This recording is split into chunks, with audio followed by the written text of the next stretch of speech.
Hey everybody, it's Alec here, and we're back at it again with another episode of the Smash the Brands podcast. And today I'm joined by Dave Wetmore. Dave Wetmore. Thanks for being here, Dave, and I'm looking forward to having an exciting conversation with someone that has been in business as long as you have, has had transitions, has had, a lot of success in the area of coaching and consulting. Yeah, I'm looking forward to it too. So the first question I ask Yeah. is, how do you spend your time on planet Earth? How do I spend my time on planet Earth? Well, today, um, let me go back through today. I played pickleball today Okay, at cool. noon. My parents do that too. Okay, there you go. I woke up, I got up, I got out of bed, I went downstairs, I ran a comb across my head. Some people may know that line, but What what does that mean? that's from a Beatles song, A Day in the Life. Okay, all right. Yeah. So no, I do I've kind of backed off on my coaching here lately. I've been life coaching for the last 15 years, 15 plus years really. Yeah, From the time I sold, I had an environmental consulting company that I sold at that time and went into life coaching and I'm really retired. Let's just the truth is I'm retired because I really don't have to do anything. Uh, yeah, that's kind of a nice feeling on the one hand. On the other yeah, times, I feel like I'm wondering if I'm lacking some inspiration or if I'm being lazy. But hey, man, it feels good. So uh, yeah. I had a great conversation. I like to say I played pickleball a while ago, and I had a great conversation with a friend of mine from pickleball about life coaching and life, and he shared some things about himself. He was very vulnerable about the way he feels about things, and so I had a positive impact on him today. So that's really all I'm looking for is to be a real human being and to um, be of assistance and help when needed. Not try too hard to you know push people or make myself into something that I'm really not. Just be here and be real. It takes a long time for people to learn those lessons, right? There are times, I mean, some people have epiphanies, I think. I used to say Yeah, epiphanies take time, then I had one, and then I realized, hey, yeah, man, you can have an epiphany right now. So, yeah, yeah, some people find out things sooner than others, but everything happens the way it's supposed to. That's kind of my mantra. Uh, I hear a mhm, lot of people say, you probably hear this too, most people do, they say, oh, everything happens for a reason. Well, in my world, happening for a reason would imply that there had to be a reasoner. So if yeah, there's a reason that this happens, what is the reason outside of me?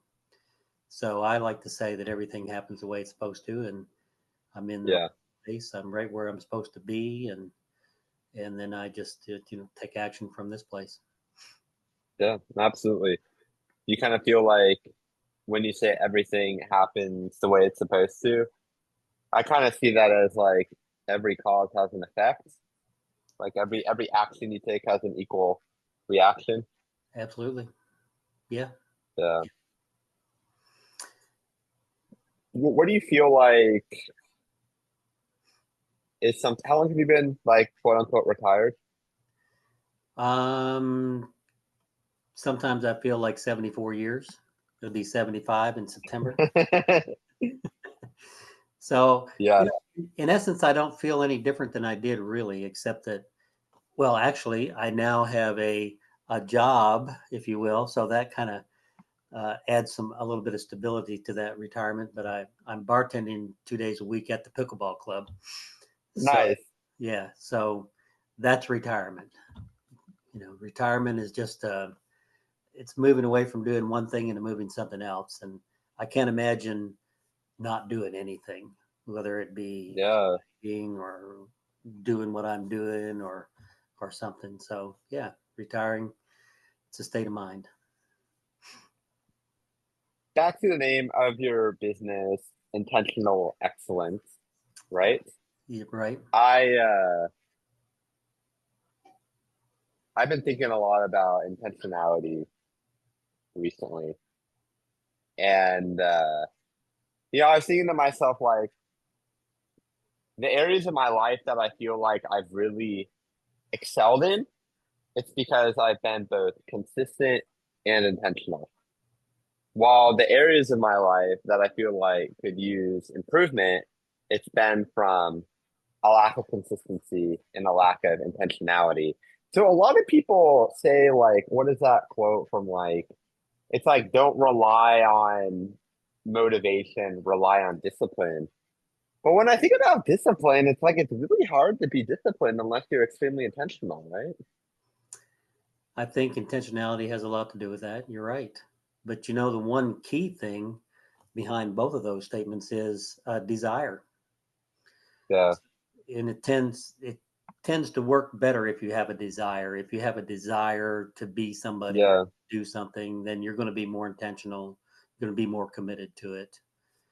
And but then what I like to say is, but then let go of the expectations. It's great to have the desire. It's great to have the goal, but let go of the expectations yeah, because like of the outcome. yeah, yep. Just don't worry about the outcome. Take the next step. Martin Luther King said, "You don't have to see the top of the staircase. You just have to see the next step." Yeah, yeah, that's really powerful. But I feel like, but how do you know when your desires are like authentic or not? Well, they're yours. Yeah, Nobody. Yeah, you just have to. Well, why? What would you say would be an inauthentic desire? yeah, I'll give you a couple examples. Okay. Like one could be like right now, I would say compared to the majority of the population, I'm in really great physical shape. Like my physique, the way I look, all of that. But there's a part of me that's like, oh, but I could look even better. I could be more muscular. I could be leaner. Even if there's really no worldly benefit from it. Like it's not going to improve my health. If anything, it would just make me look better, more better than the majority of the population. But then it's like that's kind of like wrapped up in ego, I feel like, rather than feeling like that's something that is genuine to me. So that's like a health thing, but you could also say like the same thing goes with like people making money as well. Like you've made a certain amount of money, you're in a great place, but there's always that next level. And it's like, why is there always that next level? It just depends on where it's coming from, honestly. And I think I kind of answered my own question in that regard while we're talking. It depends on the place where it's coming from. It's like, do we want to grow a crazy business because it's to get our message and our purpose out there, or is it just to continue to be better and better than other people in whatever area of life? So I don't know any thoughts you have on that. Well, it begins with feelings. It's Yeah, all about feelings. We as humans are guided by feelings.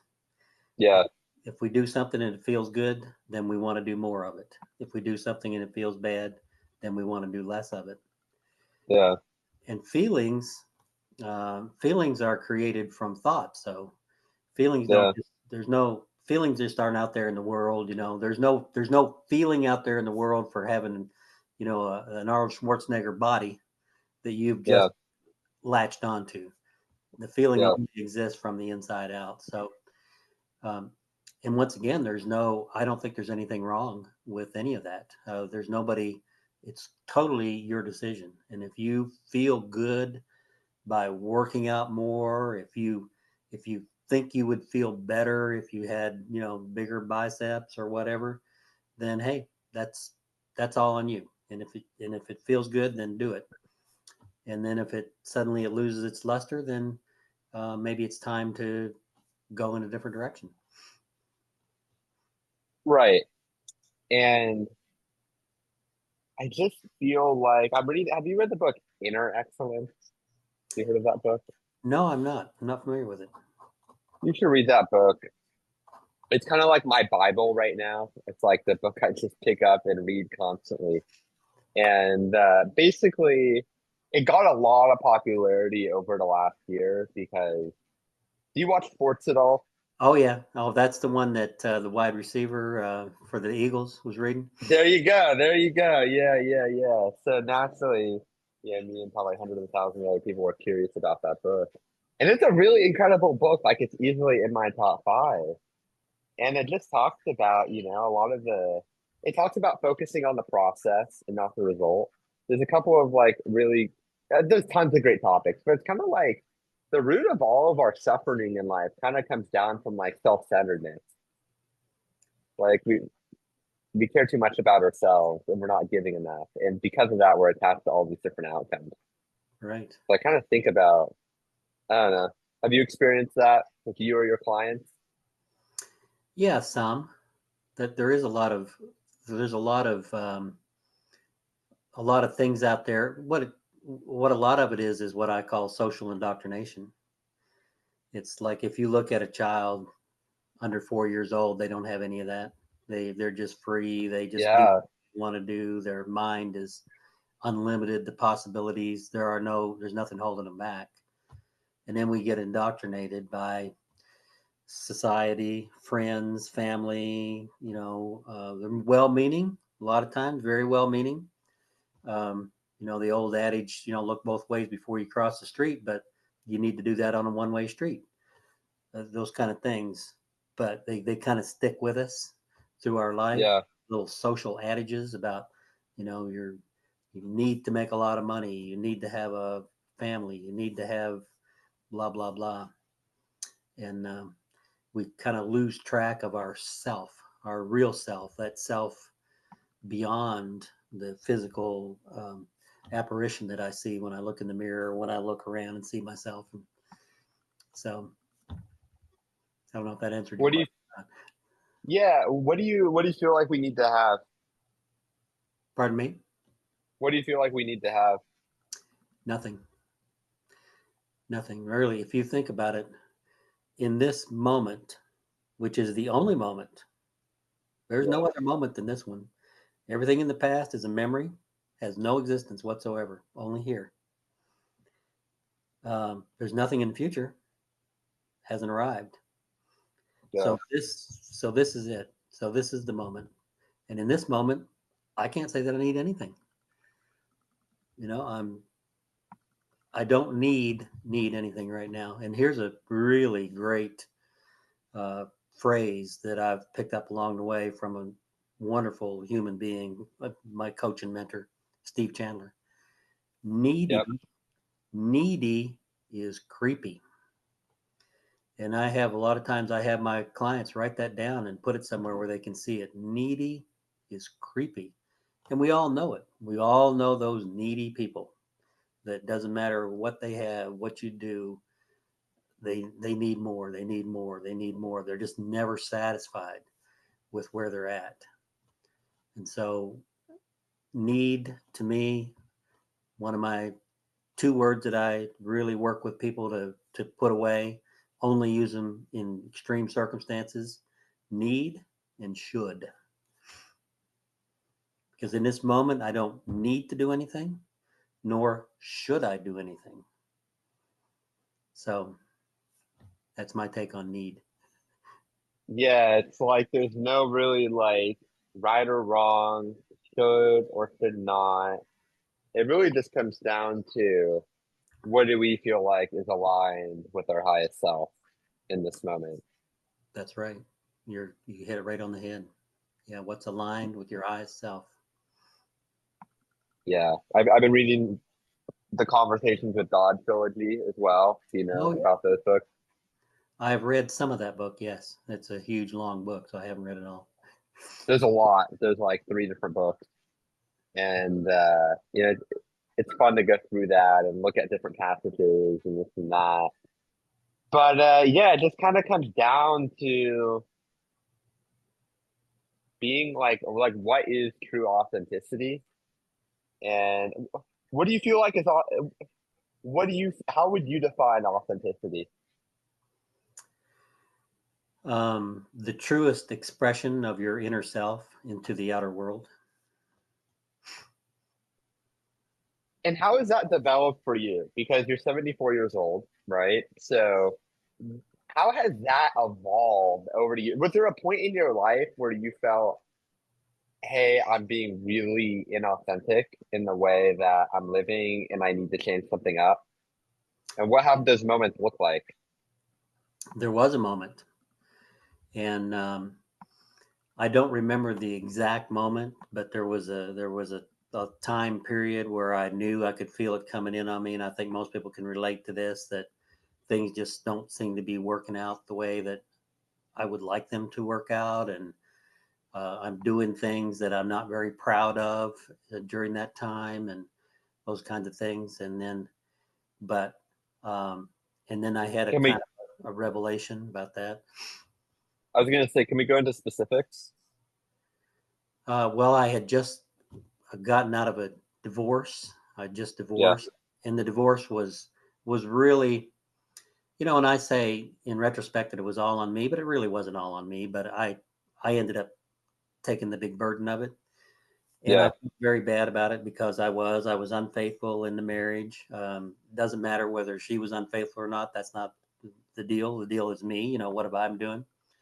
So yeah, I was unfaithful, and I did things that I wasn't proud of. I took time away from my family that they deserved to have me at that time, and I was working in a with some people who were not the greatest, shall we say, people in the world, not the most outstanding people in the world. So I knew that I was on the wrong path, and two things happened.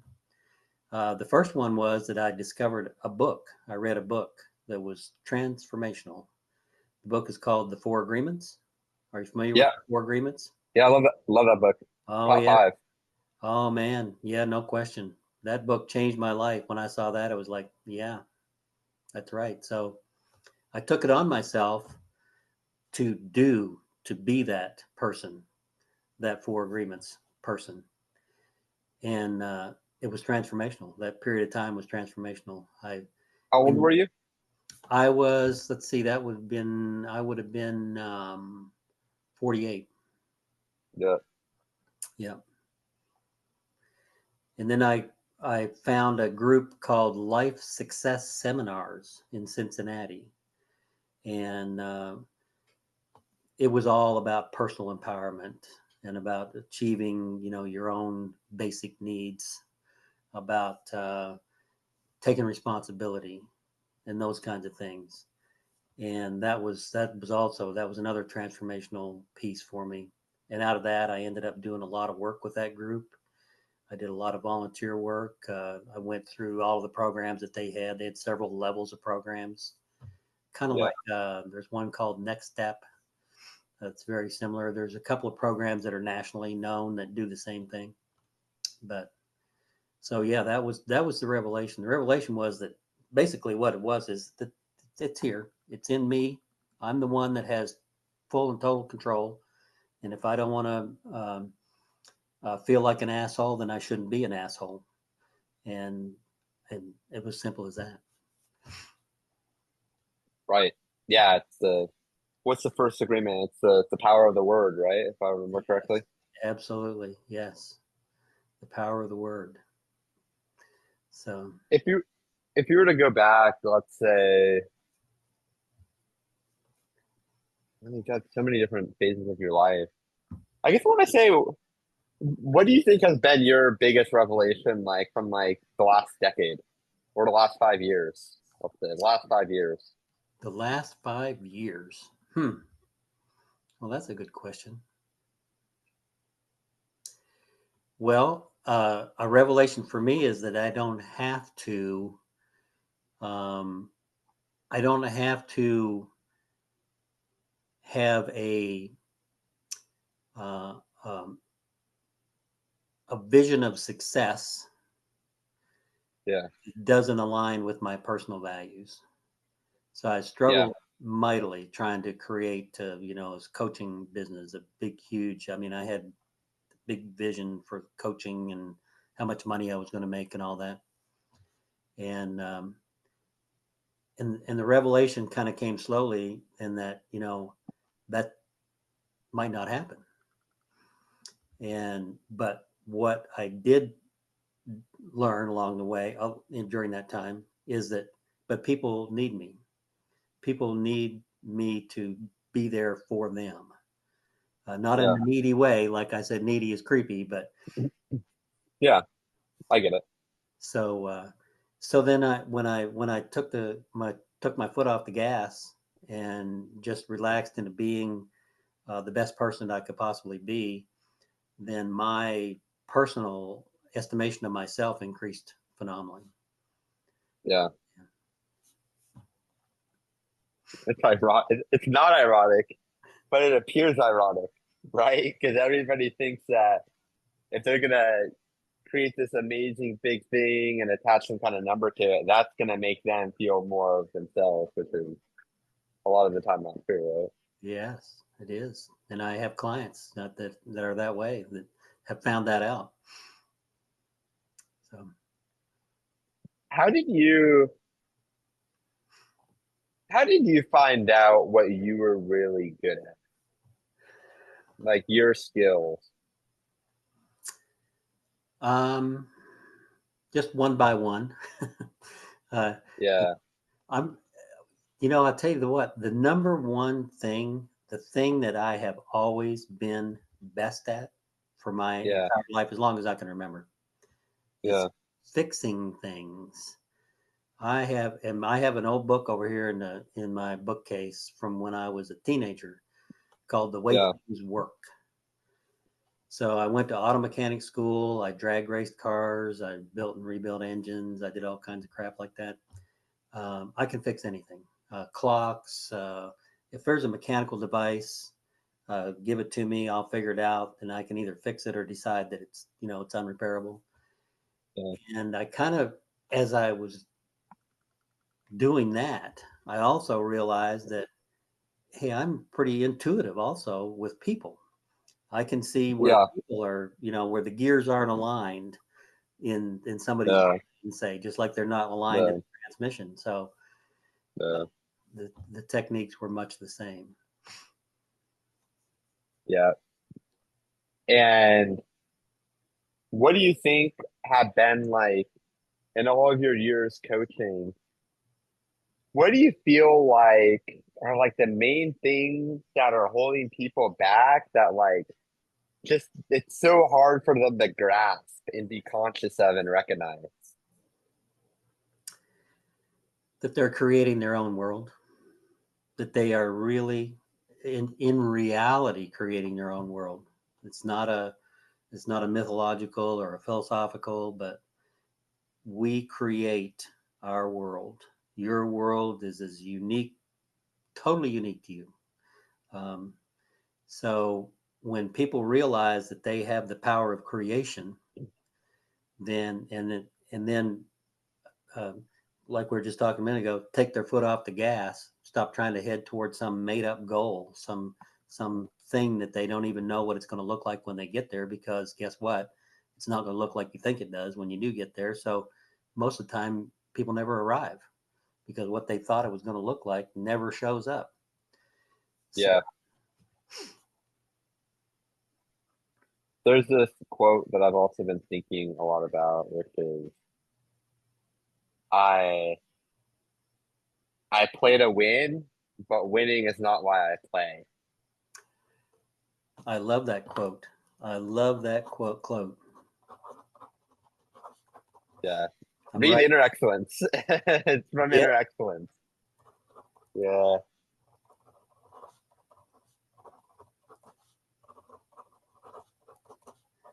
And that's what people should do with their life. That's exactly what they should do with their life. You can Yeah. you can go out here and you can set goals and you can work hard and you can take all the steps that you want to take toward that. But Yeah. in the end, realize that the value of that goal is not achieving it. The value is, who do you become in the process And of achieving that goal. Who will I become? Yeah. Yeah, absolutely. And it's also just the people that fall in love with the process are the ones that end up having the best results because they can just practice in and out and not care. Like I one of well, when was this? I think this is beginning of last year or the end of 2023. I have a friend, his name is LaShawn Merritt, and you might have heard of him. He's a three-time gold medalist in track and field. His name is LaShawn Probably. Merritt. If you're into sports and Olympics. Yeah, But yeah. he's the guy I recently, well, when did I connect with him? Probably initially about 18 months ago. And he was just he talks a lot about he just talks a lot about practice and he talks a lot about visualization and what really struck me about I didn't catch this until I was rewatching the interview. Maybe it did in a moment, but he talked about he did a lot of visualization. People talk about, oh, visualization, have a vision board. He didn't visualize himself being on the podium. He visualized himself going through the movements on the track. Yeah. Yes. And I was like, wow. He just visualized himself perfecting the process, Right. Not the outcome. not the outcome. Yeah, that's what people get tied up in is the outcome. Yeah. So I think that's the key. It's just finding something that you love to do so much that you just enjoy the art of it and the idea of getting better and better. And just from that frequency, like you'll just attract what you want. Yeah. Or not even, I wouldn't even say what you want. Like you'll attract what the outcome of that is, which is success. Right. Which never looks like you thought it was going to look like. What was an example of that? Like something that you achieved and you thought it was going to look a certain way and it was actually this way. Um, Probably my second marriage. All right. Yeah, it Tell me. looked married on the beach in Key West. You know, Uh-huh.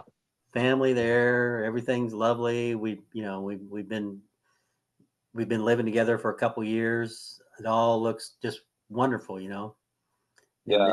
I tell people that was kind of the apex of the marriage.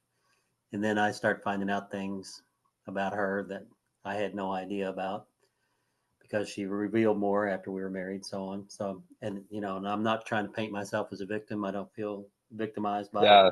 I feel it as just another piece of my life. It was a learning experience. And obviously, I'm here and I'm healthy and I'm in a good place. So it didn't set me back in that For regard. the sake of Yeah, so for the sake of knowing which questions to ask when we're dating somebody, is there any way that you can like go into detail, at least some level of detail of like what you found out? I found out that she had another family that I wasn't aware of. She had a daughter. And then, well, first found out she had a daughter, uh, Yeah. like a 14-year-old daughter. And then I found out that not only did she have a 14-year-old daughter, she had like a 20-something-year-old son that I didn't know about either, who was off in Michigan with a dad. That it was really bizarre. And that came to me because um, her son that I did know about went to work for me, and he started as we did a lot of traveling, working on the road, and after you work, you drink and those kinds of things, and like Plato said, drunks and children tell the truth, and so all these things started coming out about, oh really, that's pretty amazing because I had no clue. So Wow. yeah, So you were cool with it initially, but then through more conversations, you were like, whoa, there's a lot that sits underneath the surface that I'm not okay with. yes. And then, of course, it was how much more is there that I, don't know. Yeah. I know I'm now finding this out, which is pretty big stuff.